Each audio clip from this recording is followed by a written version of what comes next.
This video is on input into NetLogo, specifically input into the program using the Interface tab in NetLogo.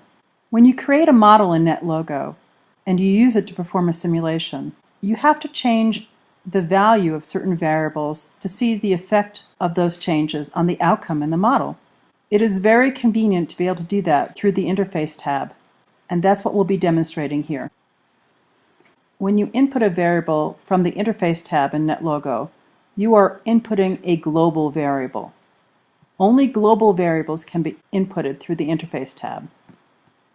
Using the Interface tab is a quick way to change the variable's value.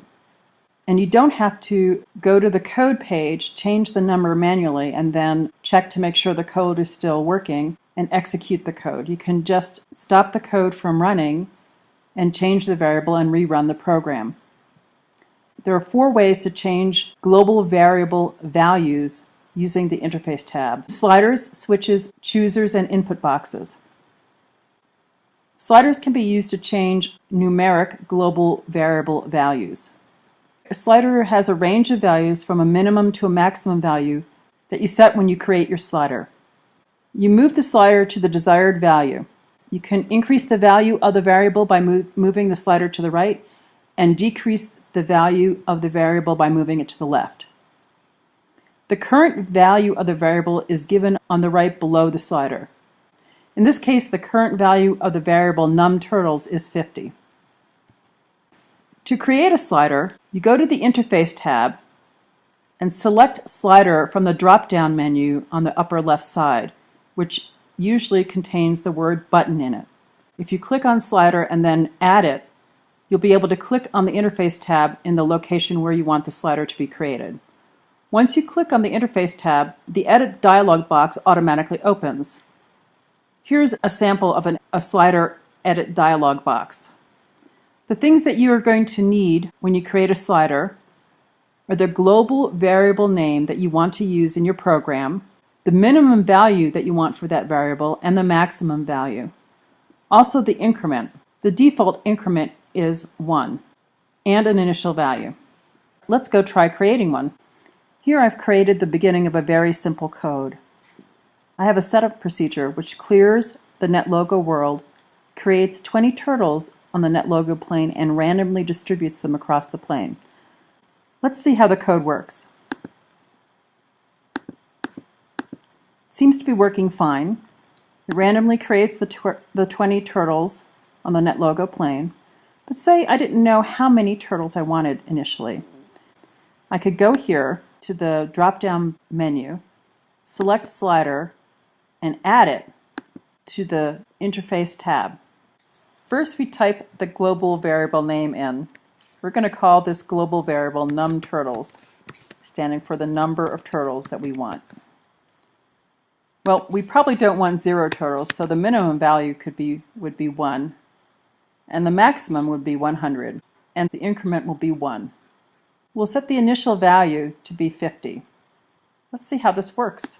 Okay, here we have our slider called num_turtles. We can move it back and forth, and we can see that the value that it's set to changes as we move the slider back and forth. Now we have to go into the code and change the number of the create turtles from 20 to num_turtles, the variable we want to use. We can check the code, which is fine. We go back here, and now we can click Setup, and we see we do have many more turtles. Let's see if we go down to 1. Well, there it is, 1 turtle, and we can go all the way up to 100. There we go, 100 turtles. So that's how we create a slider on the Interface tab. The next type of interface input method we're going to look at is switches. Switches are used to declare and change the value of Boolean global variables. So we can change the value of a Boolean global variable to be one of 2 things, on or off. To create a switch, you go to the same drop-down menu and select Switch and add it to the interface. Then you get an Edit dialog box requiring you to just put in the Boolean global variable name. Okay, here we are back at the simple NetLogo code, and now I've added that we set the P color, the patch color underneath each turtle, to be blue. Let's take a look. There we go, turtles that have blue underneath them. Now what happens if we don't always want the turtle to have blue patches underneath them? Maybe we want it only sometimes. We could create a switch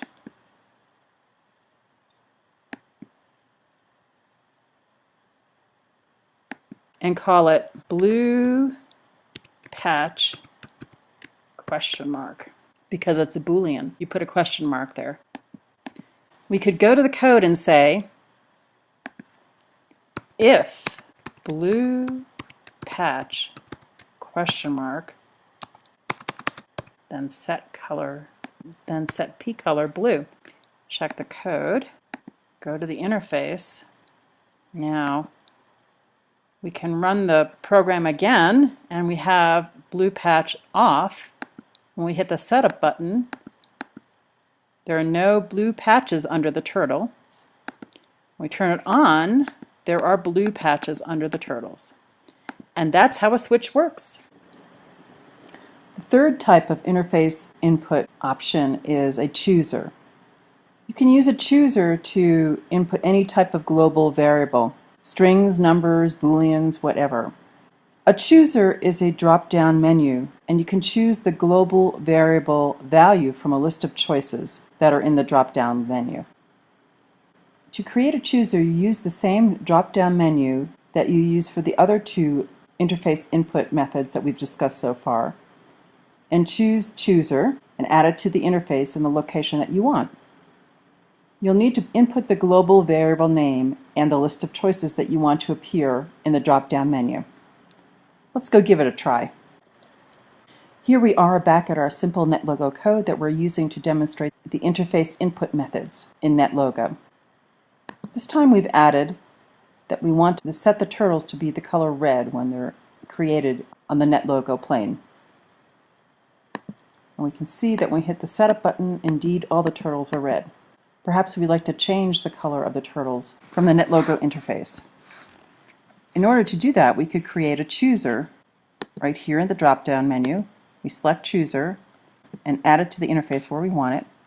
And we can call this variable turtle color, and we can put in the colors that we're interested in. Let's try those. You can see now that we've created a chooser interface input option here.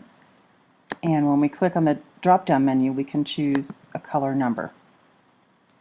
Let's go to the code and put in our variable name here.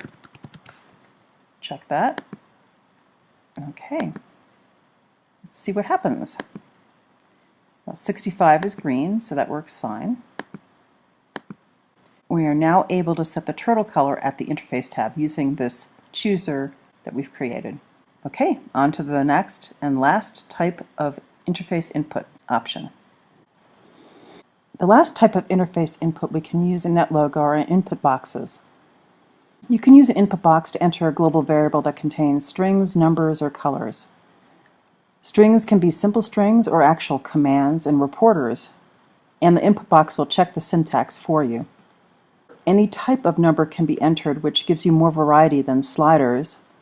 And when you use the input box to input a color, you actually get the NetLogo color table to choose a color from. To create an input box, you use the same method that we've used before.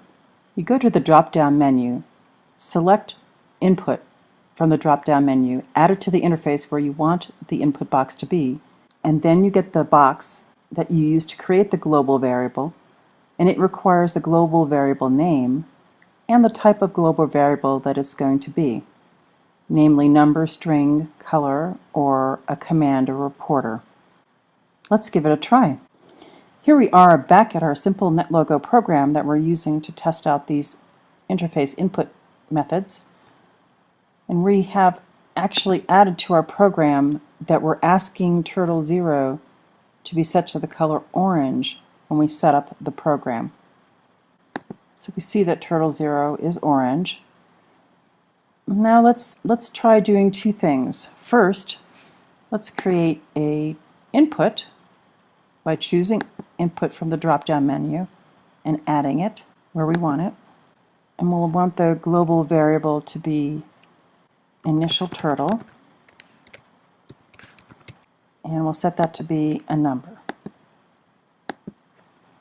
Okay, I'm going to need to move this a little bit because it's on our box here. Also, so we can see what it looks like, let's do another input box, and we want it to be input. So we'll ask it to be called initial turtle color, and we're going to ask that to be a color. Okay, and we can see that we get an actual color in the color box, and if we click on it, we get the entire color spectrum. So we can set that to be, let's say this very bright pink here, magenta. Okay, so we'll go to our code and type the variables here that we want. And check that. So we've typed the variable names in the code instead of the numbers that we used before. Now we can go to the interface and set the initial number to be 0 again. We can see that the color of turtle 0 is magenta. We can change that color to be, say, yellow. And now the color of turtle 0 is yellow. We can, of course, change it to be turtle 10 since we actually have 50 turtles. And that's how you add an input box to the interface tab, and you can use it to change a number or a color or input a command or a string. In summary, you can input global variable values from the interface tab of NetLogo. There are 4 ways to do this. Sliders, which allow you to choose from a range of numbers. Switches that allow you to choose a Boolean value on or off. Choosers that allow you to choose from a list of any data type. And input boxes where you can input numbers, strings, or colors. Thank you.